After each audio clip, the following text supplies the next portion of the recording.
Hello student, I am Sunita Jha. हम कर रहे हैं क्लास 8 मैथ्स का चैप्टर 3 अंडरस्टैंडिंग ऑफ कोऑर्डिनेटर। अपने प्रीवियस वीडियो में मैंने आपको कोऑर्डिनेटर्स की टाइप, ट्रेपेजियम, काइट्स और पैरेललोग्राम कराए थे। यहाँ पे हम करेंगे एग्जाम्पल 3 एंड 4। तो एग्जाम्पल 3 से हम स्टार्ट करते हैं। एग्जाम्पल 3 है find the perimeter of the parallelogram PQRS। यहाँ पे एक पैरेललोग्राम दिया गया है PQRS, आपको उसका पेरीमीटर निकालना है। पेरीमीटर तो आप जानते हैं ना, पेरीमीटर क्या होता है। पेरीमीटर होता है जैसे कि कोई भी शेप है, आपके पास कोई भी शेप है तो उसकी जो बाउंड्री होती है उसका एड निकालना होता है। जैसे कि ये आपकी 7 है, ये आपकी 5 है और ये 3 है, तो आपको इन सबको ऐड कर दो तो आपको इसका पेरीमीटर पता पड़ जाएगा। तो यहाँ पे भी आपको ये जो पैरेललोग्राम है इसकी जो बाउंड्री है उसका सम कितना है ये आपको बताना है, ठीक है ना। तो आपको क्या है कि आपको पता है पैरेललोग्राम की प्रॉपर्टी, तो आप इसको कर सकते हो कि भाई अगर इस पैरेललोग्राम की प्रॉपर्टी क्या कहती है, इसकी अपोजिट साइड जो होती है वो pair of opposite side equal होता है। अब ये वाला पेयर इक्वल है और ये वाला पेयर भी इक्वल है, ठीक है। अब हम इसी प्रॉपर्टी को यूज करके इस पैरेललोग्राम का पेरीमीटर निकालेंगे।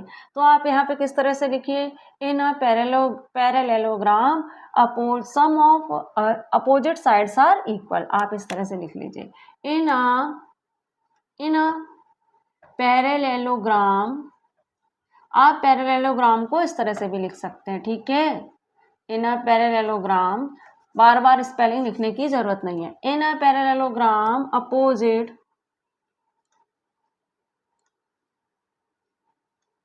साइड्स आर इक्वल, ठीक है।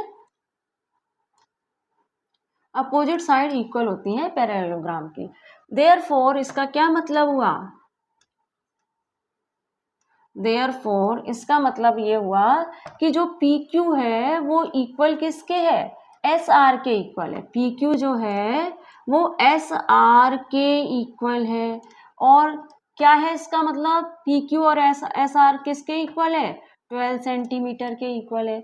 PQ जो है वो SR के इक्वल है और PQ और SR किसके इक्वल है, 12 सेंटीमीटर के इक्वल है। इसी तरह से जो हमारा QR है, जो QR है वो किसके इक्वल है, SP के इक्वल है। QR जो है वो SP के इक्वल है और QR और SP के किसके इक्वल है, 7 सेंटीमीटर के इक्वल है, ठीक है ना। अब आपको 100 पेरीमीटर निकालना है। आपको 100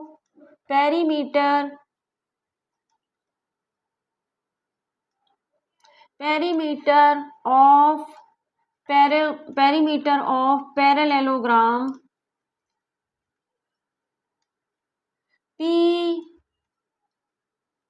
PRS कितना होगा। आप इसका पेरीमीटर निकालने के लिए आप क्या करिए, PQ प्लस क्या कर दीजिए, QR कर दीजिए, फिर क्या कर दीजिए, RS कर दीजिए, फिर क्या कर दीजिए, SP कर दीजिए या PS कर दीजिए, एक ही बात है ना।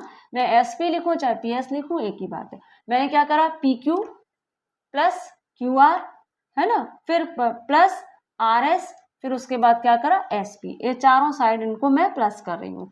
PQ की मेरी कितनी है, 12 है, ठीक है। QR मेरी कितनी है, 7 सेंटीमीटर है, ठीक है। और जो मेरी RS जो है वो मेरी कितनी है, वो मेरी 12 सेंटीमीटर होगी, क्योंकि ये पैरेलल है ना। तो RS मेरी कितनी होगी, 12 सेंटीमीटर होगी, ठीक है। और मेरी जो SP है वो कितनी होगी, 7 सेंटीमीटर होगी, ठीक है। तो ये मेरी PQ जो है वो 12 सेंटीमीटर है, ठीक है। अब इन सबको ऐड कर लीजिए तो आपको कितना मिलेगा, 12 सेंटीमीटर। तो 12 तो कितना होता है, 24 होता है, और 7 7 कितना होता है, 14 होता है। तो आपको मिलेगा 8 और 38। आपको क्या मिल जाएगा, आपको मिल जाएगा 38 सेंटीमीटर मिल जाएगा आपको आंसर, ठीक है। आपको आंसर मिलेगा 38 सेंटीमीटर, समझ गए ना। तो 38 सेंटीमीटर के आपके हो जाएगा पेरीमीटर। इस पैरेललोग्राम का पेरीमीटर होगा 38 सेंटीमीटर। अब हम हमारे क्वेश्चन एग्जाम्पल 4 की ओर मूव करते हैं। एग्जाम्पल 4 है figure best is a parallelogram find the value of x y z. यहाँ पे कहा जा रहा है कि BEST एक पैरेललोग्राम है और आपको इस पैरेललोग्राम में एक्स वाई और जेड की वैल्यू मालूम करनी है। तो आप देखिए जो B है वो एस और बी एक दूसरे के अपोजिट एंगल हैं, ठीक है ना। तो अपोजिट एंगल जो होते हैं वो पैरेललोग्राम में इक्वल होते हैं। तो यहाँ पे आप इसको इस तरह से लिख लीजिए कि एस इज, इस सॉल्यूशन को लिखिए एस इज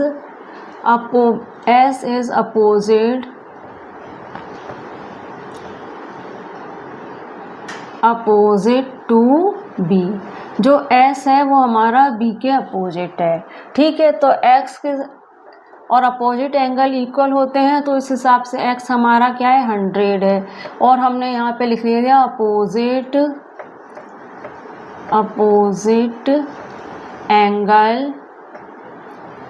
एंगल प्रॉपर्टी, ठीक है।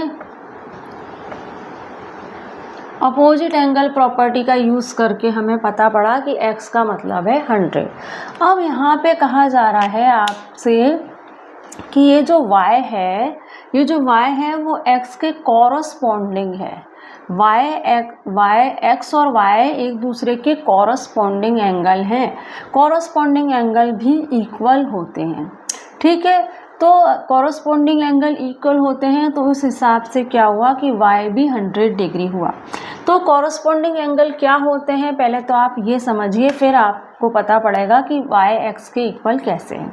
आप देखिए कि आपके ये जो कॉरस्पॉन्डिंग एंगल होते हैं ना, ये एंगल होते हैं एक ही दिशा में, जो एंगल होते हैं उन्हें हम कहते हैं कॉरस्पॉन्डिंग एंगल।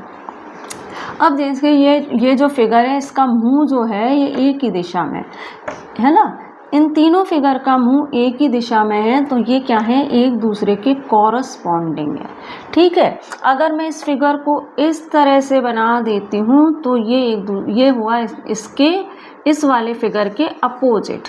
अगर ऐसे बनाती हूँ तो भी ये हुआ इसके अपोजिट। और ये जो है ये आपस में क्या है, ये तीन फिगर जो हैं ये आपस में एक दूसरे के कॉरस्पॉन्डिंग है।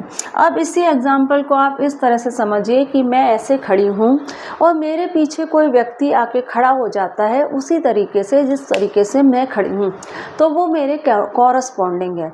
और अगर वो मेरी तरफ पीठ करके खड़ा हो जाता है तो फिर वो मेरे अपोजिट एंगल बना रहा है, मेरे अपोजिट साइड में है ना।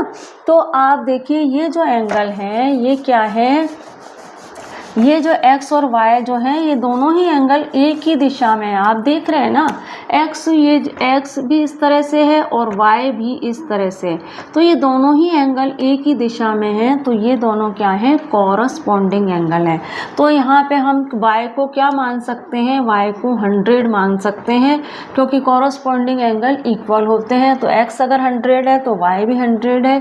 तो यहाँ पे लिख लीजिए कॉरस्पॉन्डिंग एंगल प्रॉपर्टी, है ना। तो आप इसको इस तरह से पूरा लिखना चाहो पूरा भी लिख सकते हो, x and y equal according to ACCOR DING according to corresponding property CORROS corresponding PONDING corresponding PON property, ठीक है, PROPERTY से। या फिर सिंपल सा आप कॉरस्पॉन्डिंग प्रॉपर्टी लिख देना, ज़्यादा डिटेल में लिखने की ज़रूरत नहीं है, कॉरस्पॉन्डिंग प्रॉपर्टी लिख देना, इतना भी चल जाएगा, ठीक है। अब आपने y निकाल लिया, अब आपको z निकालना है। z हम कैसे निकाल सकते हैं, लीनियर पेयर का यूज़ करके। ये z और y लीनियर पेयर बना रहे हैं ना, तो लीनियर पेयर का यूज़ करके हम z भी निकाल सकते हैं। तो z आप कैसे निकालेंगे, देखिए z मैं क्या करूँगी z और y को प्लस करूँगी तो बन जाएगा 180, और ये बनाएंगे लीनियर पेयर। तो z मेरा कितना है, z तो मुझे पता नहीं है, z मुझे फाइंड करना है। y मुझे पता है, y 100 है। अब मैं क्या करूँगी, निकालना मुझे क्या है, z निकालना है, ठीक है। अब मैं क्या करूँगी कि है ना, अब ये किसके इक्वल है, 180 के इक्वल है, जेड प्लस वाई। अब जेड को तो यहीं छोड़ दीजिए, 180 माइनस 100 कीजिए तो आपको जेड की वैल्यू भी मिल जाएगी, जो कितनी होगी, 80। तो इस तरह से आपने देखा कि जो आपकी एक्स की वैल्यू है वो तो 100 है ना, अपोजिट एंगल इक्वल होते हैं इसलिए। वाई की वैल्यू कैसे इक्वल 100 है, क्योंकि कॉरस्पॉन्डिंग एंगल इक्वल होते हैं इसलिए। और जेड हमने निकाल लिया लीनियर पेयर वाला कॉन्सेप्ट से, ठीक है। तो यहाँ पे जेड का आप लिख लीजिए लीनियर पेयर, ये लीनियर पेयर वाले कॉन्सेप्ट से आपने निकाल लिया ना जेड की वैल्यू, तो ठीक है। तो जेड जेड प्लस वाई 180 और आपका वाई जो है यहाँ पे लिख लीजिए लीनियर पेयर, ठीक है, PAIR। अब देखिए कि जेड तो हमारा क्या था, हमें फाइंड करना था, वाई हमें पता था 100 है, 180, और इस तरह से हमने इसको निकाल लिया। अब इसको अगर आप कॉरस्पॉन्डिंग एंगल वाला कॉन्सेप्ट आपको समझ में नहीं आ रहा तो आप इसको और तरीके से भी कर सकते हो। देखो एस और पी तो एक दूसरे के अपोजिट है ना, एस और बी तो एक दूसरे के अपोजिट एंगल बना रहे हैं, तो S is opposite to B. जो एस जो है वो बी के अपोजिट है, तो इस हिसाब से तो एक्स हमारा 100 होगा। तो एक्स की वैल्यू तो आप इस तरह से निकाल लीजिए और यहाँ पे लिख लीजिए अपोजिट एंगल प्रॉपर्टी, ठीक है, अपोजिट एंगल प्रॉपर्टी यूज कर लिया। एक्स की वैल्यू तो हमने इस तरह से निकाल ली। अब आप जेड की वैल्यू कैसे निकाल सकते हो, देखो कि आपको पता है एक पैरेललोग्राम में क्या होता है, एडजेसेंट एंगल का जो सम होता है वो सप्लीमेंट्री होता है ना। एक पैरेललोग्राम में एडजेसेंट एंगल का सम सप्लीमेंट्री होता है, तो बी और ई एक एडजेसेंट एंगल ही तो है ना, बी और जेड एक एडजेसेंट एंगल है, तो बी और जेड का सम कितना होगा, 180 डिग्री, क्योंकि 180 डिग्री मतलब सप्लीमेंट्री एंगल है ना। सप्लीमेंट्री एंगल कितने का होता है, 180 डिग्री का होता है। तो इस हिसाब से बी और जेड कितना हो गए, 180 डिग्री हो गए। तो बी प्लस जेड इक्वल कितना हो गया, 180 डिग्री। कैसे, क्योंकि सप्लीमेंट्री एंगल, MENTRY सप्लीमेंट्री है ना, एंगल ANGLE, ठीक है। क्योंकि जो हमारा एडजेसेंट एंगल होता है पैरेललोग्राम में वो सप्लीमेंट्री होता है, और सप्लीमेंट्री एंगल होता है 180 डिग्री। तो हमारा बी और जेड 180 है, और बी का मतलब क्या है, 100 है, और जेड हमें फाइंड करना है। तो आप कैसे 180 लिख लीजिए, जेड को आप यहीं छोड़ दीजिए, 180 माइनस 100 कर दीजिए और आपको जेड की वैल्यू मिल जाएगी। जेड की वैल्यू कितनी आएगी आपकी, 80 आ जाएगी। तो इस तरह से आपने जेड की वैल्यू निकाल ली।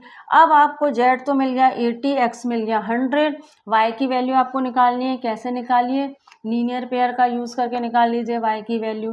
तो जेड प्लस वाई इक्वल क्या होता है, 180 डिग्री होता है। कैसे, लीनियर पेयर के अकॉर्डिंग ना लिख लीजिए लीनियर पेयर, ठीक है।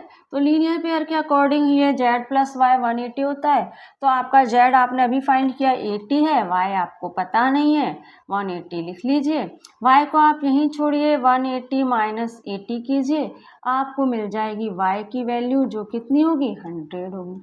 तो आपने देखा कि आपने दोनों तरीके से आपको आंसर सेम मिल रहा है। एक्स की वैल्यू 100 है और आपकी जेड की वैल्यू 80 है और आपकी वाई की वैल्यू 100 है, ठीक है। तो इस तरह से आप दोनों में से जो भी पैटर्न आपको सही लगे उससे आप इन क्वेश्चंस को कर सकते हैं। अब स्टूडेंट एक्सरसाइज 3 और 4 तो एग्जाम्पल 3 और 4 तो हमने कर लिया है। अब अगले वीडियो में मैं आपको बाकी के भी एग्जाम्पल करा दूंगी। Thank you for watching.